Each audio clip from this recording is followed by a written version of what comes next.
Salut à toi, j'espère que tu vas bien. Je suis très content de te retrouver pour une nouvelle vidéo. Aujourd'hui, on va parler écoute active et on va voir les 6 types de réponses que l'on peut donner lorsque l'on pratique l'écoute active. Je vais voir si vous n'auriez pas un conseil à me donner. Ah mais à ta place, moi je ferais ça. La solution peut pousser l'écouté à l'action, mais ceci peut ressentir que l'on veut se débarrasser du problème en lui donnant un conseil et surtout, nous n'avons aucune garantie que ce conseil que l'on va donner peut fonctionner pour lui. De plus, si le conseil fonctionne, cette personne reviendra vers vous chaque fois qu'elle a un problème. Donc c'est rendre dépendant la personne de vos conseils.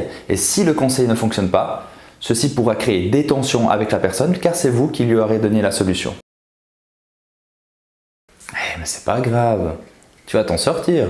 L'aide ou le soutien implique que le sentiment de la personne n'est pas justifié et qu'au final, on pourrait penser que son problème n'est pas si grave que ce qu'il en paraît.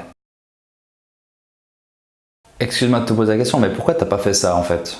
Le questionnement implique que l'autre aurait dû examiner tel aspect de la question différemment. Il y a donc un risque d'induction sur la direction à prendre. On va risquer d'influencer la personne en lui posant cette question. Donc de nouveau, de ne pas la rendre indépendante. C'est pas très bien d'avoir agi comme ça. L'évaluation, c'est-à-dire exprimer une opinion par rapport au mérite.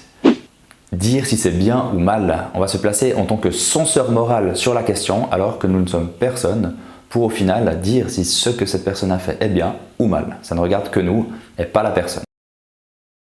Non mais écoute, là tu n'as pas réussi parce que tu n'as pas fait ça.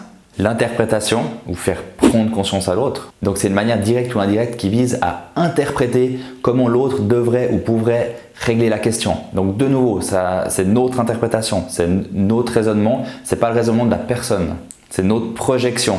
Ce n'est peut-être pas la manière de penser de l'autre, tout simplement. Tu avais le sentiment que tu devais agir ainsi à ce moment-là. La compréhension, donc, qui est la base de l'écoute active de Carl Rogers, ceci va nous permettre de renvoyer à la personne en face de nous ce que nous avons ressenti chez elle. Ceci va susciter un effet de stimulation d'écoute car la personne va se retrouver face à ses propres sentiments, à ce qu'elle est en train de ressentir et ça va lui permettre de se poser des questions sur ça et d'évoluer de manière autonome. Qu'est-ce que je peux faire?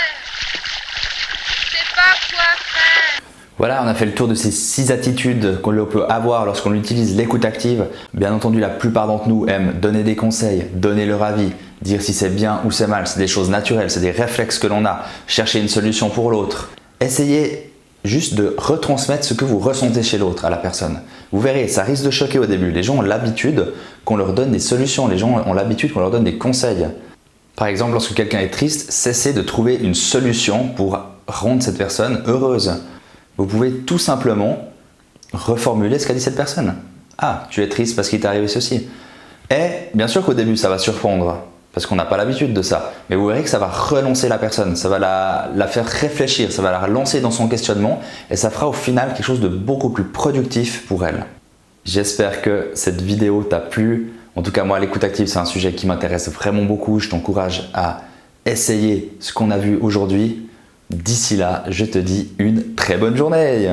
Je vais voir si vous n'auriez pas un conseil à me donner. Ah si, moi je serais vous, j'irais me recoucher vite fait avant de prendre un pain.